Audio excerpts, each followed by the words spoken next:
Hello, friends. Welcome. Sail Happy Home. I'm happy to be here with you today. It must be Friday, March 27th. Ooh, yeah. Oh, woke up with frost on the cars.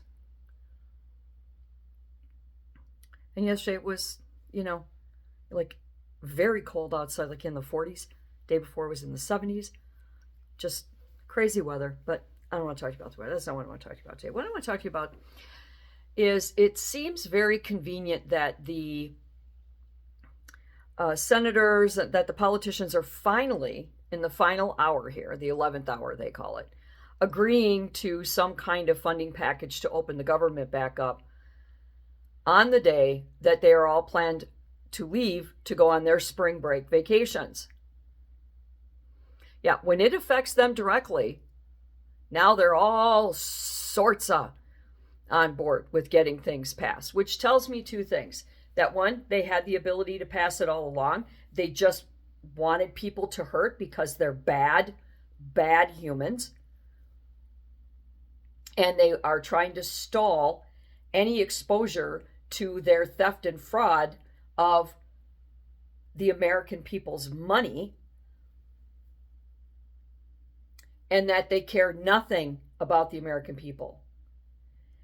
But I was listening to some of these Senate arguments the other night. We had, they were all on the floor, and we were listening to their nonsense, their rhetoric. And Senator Hirono and Senator Jeanne Shaheen. Shaheen is a Democrat from New Hampshire, and Hirono is a Democrat from Hawaii. And they were screaming and carrying on and hollering and hollering. Now, they were there to give their arguments about funding or not funding DHS, ICE, TSA, all the Department of Homeland Security that they hate, right? But for some reason, these two imbecilic women decided to jump up and start screaming and hollering about the VA not providing free anonymous abortions to female veterans. I think Hirono actually said at one point how horrible this is because a woman needs to have access to these abortion services, especially if she and her significant other are planning a family. So you're planning to have children and you get pregnant and you decide, they're not going to be born under the zodiac sign. I changed my mind. I need an abortion. You don't need abortion services if you're planning to create and birth and bring into the world living human beings, you effing imbecile.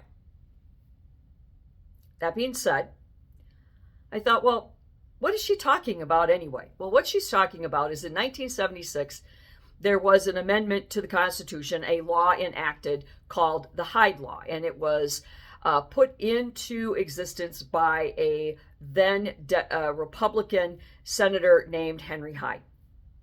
And it was a bill that went into and became, law, where federal agencies were to either not completely or be limited on what taxpayer funds they can provide for abortion services and family planning clinics within the federal agencies. If a state wants to fund abortion, if a nonprofit wants to fund abortion, that's great. That's for you.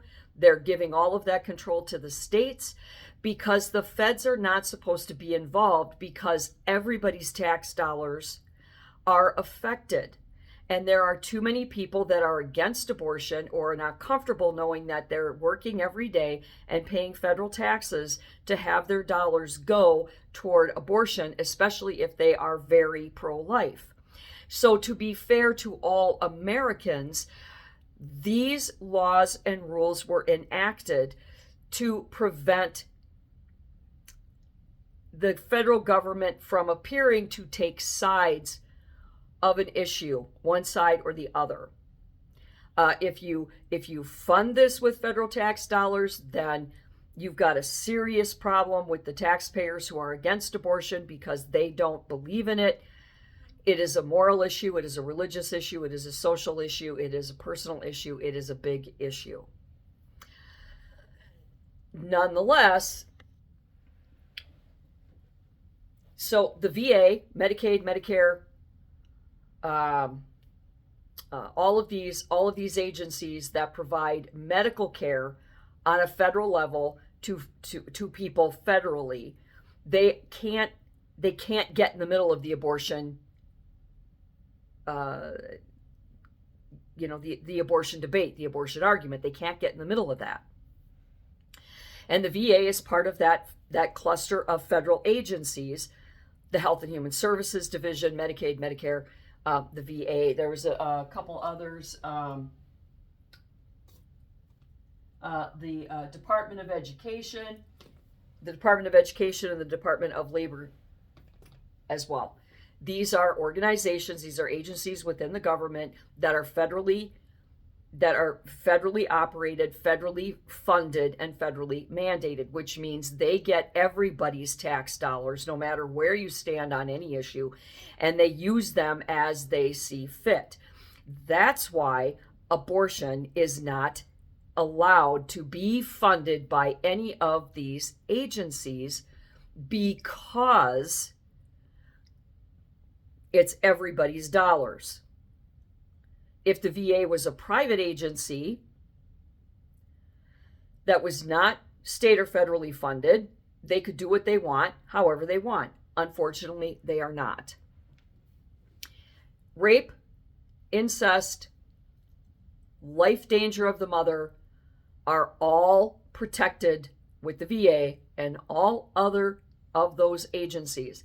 There is federal funds in place for women who get their medical care from these federal agencies, that they are exempt from the rule of no abortion. They are covered for rape, incest, and endangerment of the mother.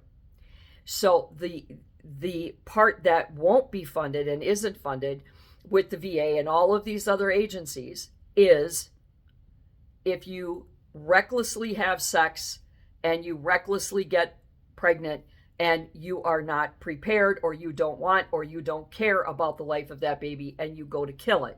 Because, I'm sorry, I am a pro-lifer. I believe every woman has their own choice. It needs to be kept private between her and whoever knocked her up, and they have to live with the karma of abortion.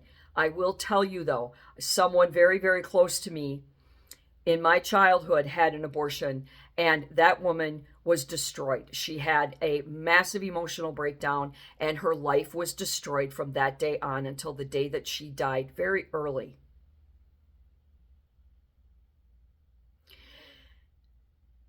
This is a problem. I've seen firsthand what abortion regret looks like on the faces of women that are not only blood relatives in my family, but my dearest and closest friends from childhood on up.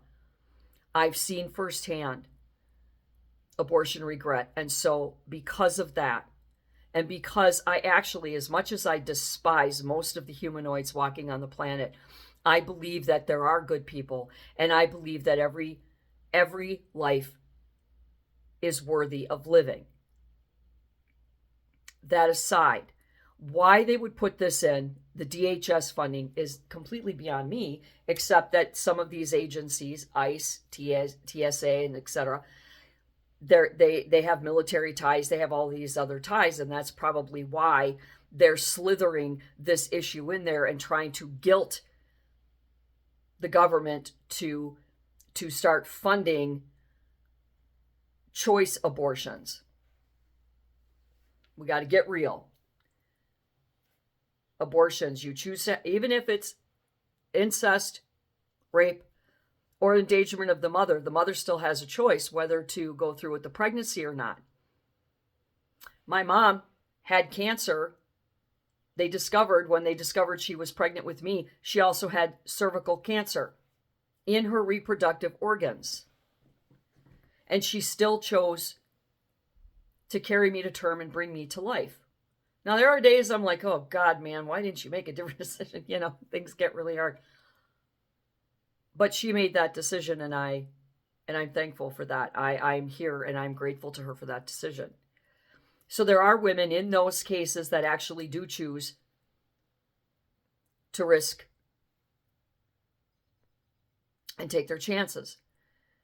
So just because it's rape, incest, endangerment to the mother doesn't mean that they're going to automatically have an abortion.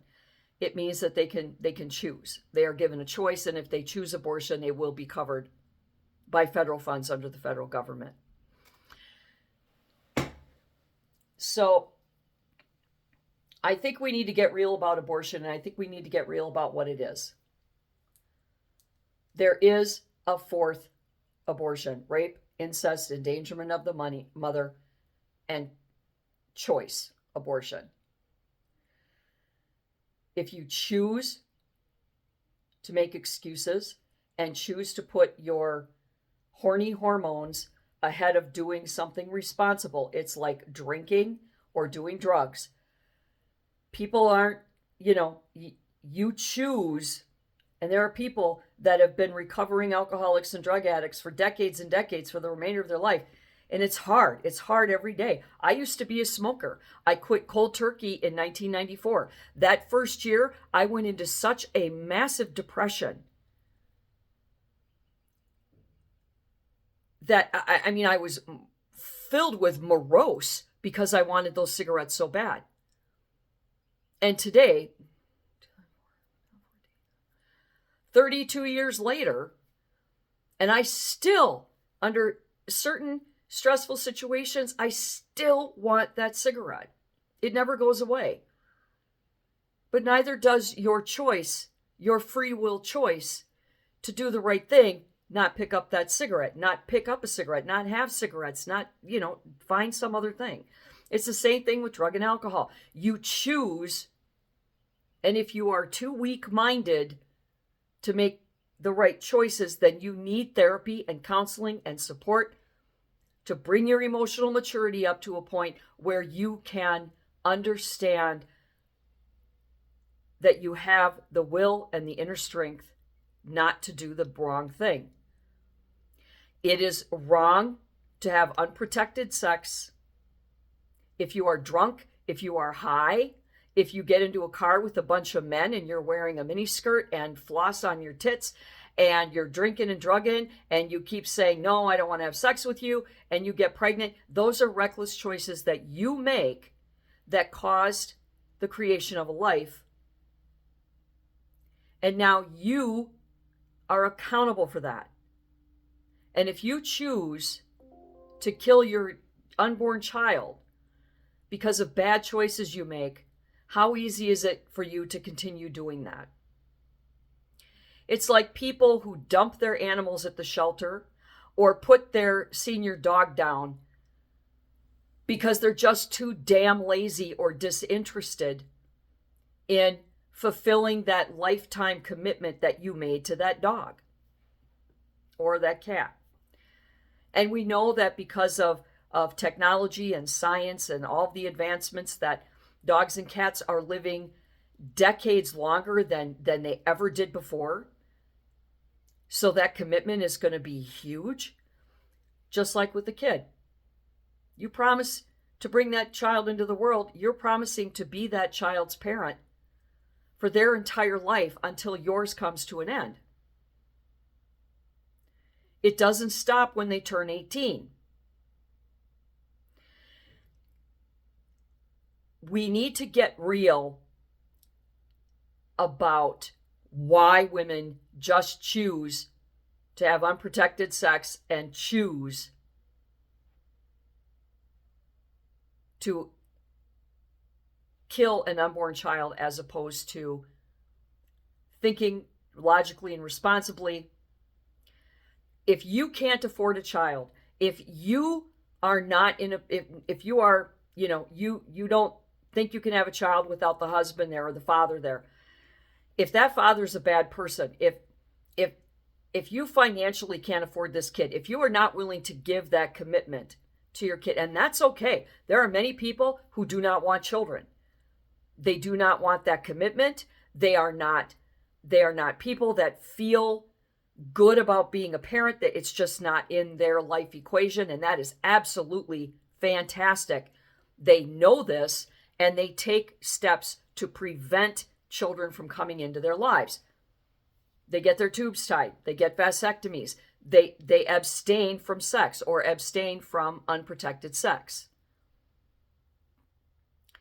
The point is if you choose to have unprotected sex with someone and you get pregnant, that is a consequence of your actions, and now you are accountable for those consequences. And I know that we have 30 years of generations of people who are never, ever held accountable for their abhorrent actions. And so they just lump abortion into that basket.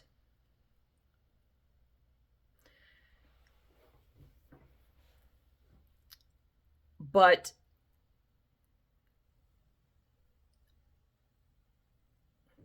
I think that Hirona and Shaheen are overstepping their bounds in forcing America to do that. And I think the only reason that they want to do it, because this has been going on since 76, 74, 76. So we're talking 50 years here, right? They're only doing this to guilt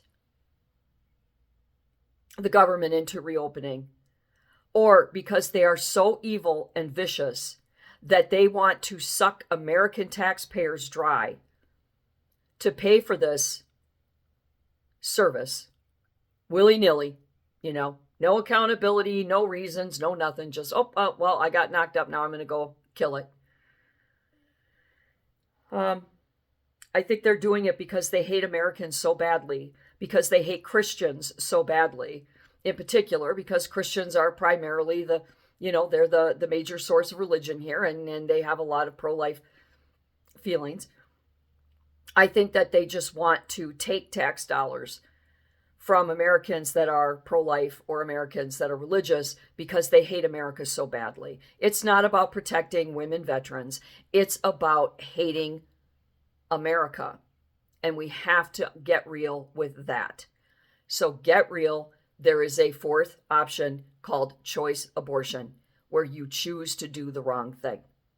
There is also this anti-American hate and rhetoric going through the government, where they are doing everything they can to steal your money. And maybe that's why all these murderers get let free. Maybe those judges and those prosecuting attorneys are like, oh, well, I support abortion and that's murder, so I can't really put this murderer in jail because then I'd have to put women who have abortion in jail, so I guess I can't. Maybe that's why they're letting all these fuckers out. Oh, and an alderwoman from Chicago yesterday said that the 18-year-old girl from Loyola College in Chicago, who was walking home with her friends through a park and was viciously attacked and murdered by a crazy murderer who had been let out to be loose upon Chicagoans. This alderwoman said that it was the victim's fault, that she must have startled him. And because he was startled, he had every right to kill her. She was walking down a sidewalk with her friends. She wasn't looking around to see if she could scare somebody. If that man is so unstable, it's absolute lunacy. These people need to be stopped. They need to be voted out of office. They need to be indicted and jailed. And until next time, do good and be good.